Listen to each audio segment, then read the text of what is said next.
Hold up ito, wag ka nang pumalag. Ako? Oo, dalawa lang naman tayo dito eh, bobo.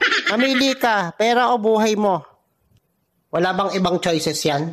Ano to, exam, multiple choices? Ay, sarap sa kalin. Yung buhay ko, binigay ko na sa asawa ko.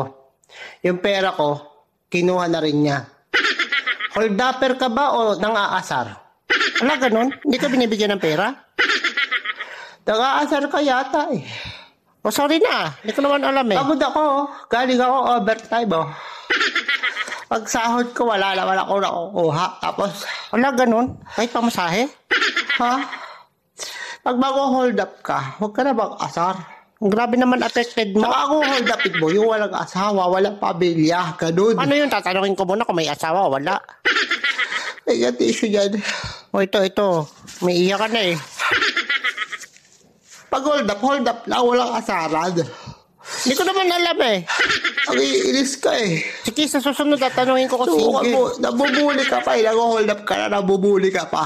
Hindi ko nga sadya, hindi ko alam. Dalawang kaso yan. Wala, ganun ba yun? Bullying and hold upping. Uy, totoo yun? Meron yata nun. Sige na, hindi na kita hold upin. Nahingan mo pa akong tiso. Sige na, balis ka sa harap ko na. Alibadbaran ako sa mukha mo. Ito na, paalis na. Hindi ko naman alam na under ang hayop ka eh. Ang lakas mo, asarahan. Hold up ito, wag ka nang pumalag. Ako? Oo, dalawa lang naman tayo dito eh, bobo. Mamili ka, pera o buhay mo. Wala bang ibang choices yan? Ano to, exam, multiple choices?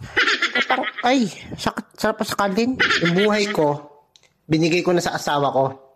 Yung pera ko, kinuha na rin niya.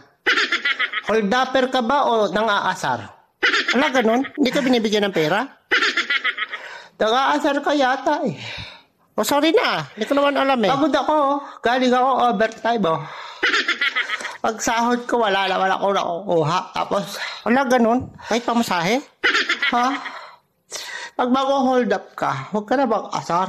Grabe naman affected mo. Saka ako hold upin mo, yung walang asawa, walang pamilya, ganun. Ano yun? Tatanungin ko muna kung may asawa o wala. May issue dyan. O ito. May iyak ka na eh. Pag hold up lang, walang asaran. Hindi ko naman alam eh. Ang iinis ka eh. Sige, sa susunod tatanungin ko kasi. Nabubuli ka pa eh. Nag-hold up ka na, nabubuli ka pa. Hindi ko nga sadya, hindi ko alam. Dalawang kaso yan. Wala, ganun ba yun? Bullying and hold upping. Uy, totoo yun? Meron yata nun. Sige na, hindi na kita hold upin. Nahingan mo pa akong tiso. Sige na, balis ka sa harap ko na. Alibadbaran ako sa mukha mo.